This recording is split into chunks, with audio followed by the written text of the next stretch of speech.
ಇನ್ನು ಮೆಟ್ರೋ ಸೇವೆ ಎಷ್ಟು ಜನ ಪ್ರಯಾಣಿಸಬಹುದು ಈ ಎಲ್ಲ ಮಾಹಿತಿಯನ್ನು ನೋಡೋಣ.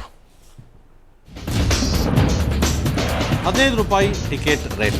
15 ನಿಮಿಷಕ್ಕೆ ಒಂದು ಟ್ರೈನ್ ಪ್ರಯಾಣ ಬೆಳೆಸುತ್ತೆ. ಸೊ ಆರಂಭಕ್ಕೆ ನೀವು ಒಂದು ಕಡೆಯಿಂದ ಇನ್ನೊಂದು ಕಡೆ ಪ್ರಯಾಣ ಬೆಳೆಸೋದಕ್ಕೆ 15 ರೂಪಾಯಿ ನೀಡಬೇಕು. 15 ನಿಮಿಷಕ್ಕೆ ಒಂದು ಟ್ರೈನ್ ಓಡಾಟ ಮಾಡುತ್ತೆ. ಅದು ಬೈಯಪ್ಪನಹಳ್ಳಿ ಮಧ್ಯೆ ಮತ್ತು MG ರೋಡ್ಗಳಿಗೆ. ಒಟ್ಟು ದಿನಕ್ಕೆ 18 ಗಂಟೆ ಮೆಟ್ರೋ ಸೇವೆ ಲಭ್ಯ.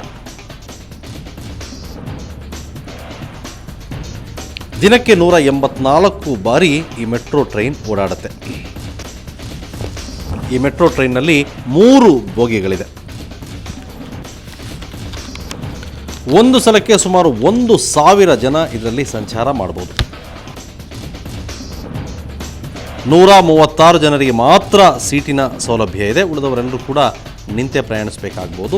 136 ಜನ ಕೂತ್ಕೋಬೋದು. ಉಳಿದವರೆಲ್ಲರೂ ಕೂಡ ಆದರೆ 1,000 ಜನ. 975 ಜನ ನಿಂತುಕೊಂಡೇ ಪ್ರಯಾಣಿಸಬೇಕು. ಒಟ್ಟು 1,000 ಜನರಲ್ಲಿ ಇಷ್ಟು ಜನ ನಿಂತ್ಕೋಬೇಕು.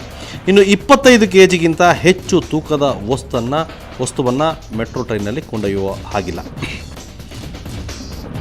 ಇನ್ನು ದ ವೆರಿ ಇಂಪಾರ್ಟೆಂಟ್, ಪ್ರಾಣಿ ಪಕ್ಷಿ ಮೃತದೇಹವನ್ನು ಮೆಟ್ರೋ ಟ್ರೈನ್ನಲ್ಲಿ ಸಾಗಿಸೋ ಹಾಗಿಲ್ಲ.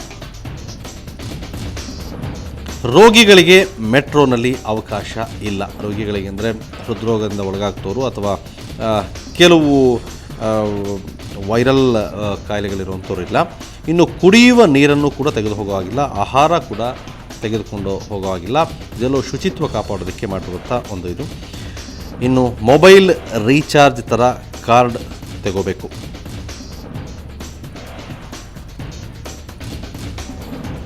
ಈ ರೀಚಾರ್ಜ್ ಕಾರ್ಡ್ನ ಒಮ್ಮೆ ಪಡ್ಕೊಂಡು ಹೋದರೆ ನೀವು ಅಲ್ಲಿ ಸ್ವೈಪ್ ಮಾಡ್ತಾ ಹೋಗ್ಬೋದು ಪ್ರತಿ ಸ್ಟೇಷನಲ್ಲೂ. ಅದರಲ್ಲಿ ನೀವು ಹೇಗೆ ಪ್ರಯಾಣ ಮಾಡ್ತೀರೋ ಹಾಗೆ ಅದರಲ್ಲಿ ಹಣ ಕಟ್ ಆಗ್ತಾ ಹೋಗುತ್ತೆ. ಸೊ ಇದಿಷ್ಟು ಮೇಜರ್ ಆಗಿ ನೀವು ಪ್ರಯಾಣಿಸಬೇಕಾಗಬೇಕಾದ್ರೆ ಅದರ ಬಗ್ಗೆ ತಿಳಿಯಬೇಕಾದ ಮಾಹಿತಿ. ಅಂದರೆ 15 ರೂಪಾಯಿ ಮಿನಿಮಮ್ ಚಾರ್ಜ್ ಇರುತ್ತೆ. 15 ನಿಮಿಷಕ್ಕೊಂದು ಪ್ರಯಾಣ ಮಾಡುತ್ತೆ ಟ್ರೈನ್.